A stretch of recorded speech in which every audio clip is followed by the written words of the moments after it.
जैसे को तैसा। किसी नगर में एक वणिक पुत्र रहता था। उसका नाम था जीर्णधन।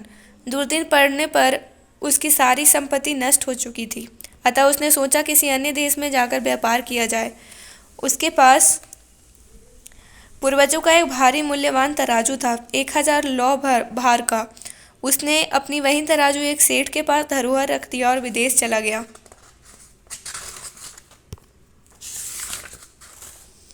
देश देशांतर का भ्रमण करके व्यापार से धन कमाने के बाद वह घर वापस लौटा तो उस सेठ से अपना तराजू मांगा। सेठ बेईमानी पर उतर आया था। बोला, भाई तुम्हारे तराजू को तो चूहे खा गए।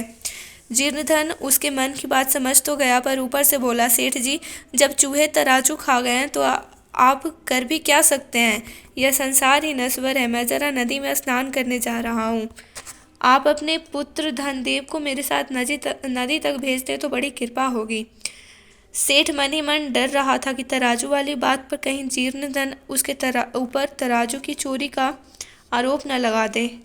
उसे इतनी आसानी से टलते देखा तो सेठ ने अपने पुत्र को उसके साथ नदी तक ले जाकर स्नान करवा लाने के लिए भेज दिया।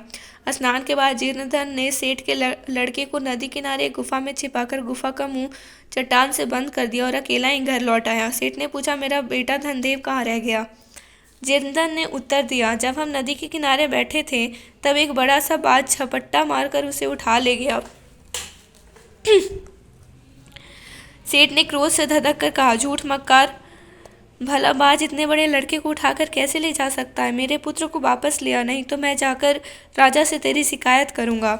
इस पर जीर्णधन बोला, अरे सत्यवादी सेठ, यदि बाज तेरे लड़के को उठाकर नहीं ले जा सकता तो मेरी 1000 भार की लोहे की तुला को चूहे कैसे खा सकते हैं।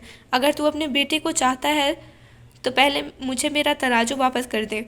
दोनों में झगड़ा होने लगा। लड़ते झगड़ते दोनों राजदरबार में न्याय पाने के लिए पहुंचे। सेठ ने जीर्णधन पर अपने पुत्र के अपहरण का आरोप लगाया। धर्माधिकारियों ने जीर्णधन से कहा, तुम सेठ के बेटे को वापस करो। जीर्णधन बोला, मैं उसे कहाँ से वापस कर दूं। मैं नदी के तट पर खड़ा देखता ही रह गया। एक बड़ा सा बाज झपटा और इसके लड़के को पंजों में दबोच कर उड़ गया। धर्माधिकारियों ने कहा, तुम झूठ बोल रहे हो। बाज भला इतने बड़े लड़के को कैसे उठा ले जा सकता है। तब जीर्णधन ने कहा, यदि 100 भार की मेरी लोहे की तुला को साधारण चूहे खाकर बचा सकते हैं तो बाज भी सेठ के लड़के को उठाकर ले जा सकता है। जाके धर्माधिकारियों ने पूछा, यह सब क्या मामला है। हार कर सेठ ने स्वयं ही सारी बात उसके सामने उगल दी।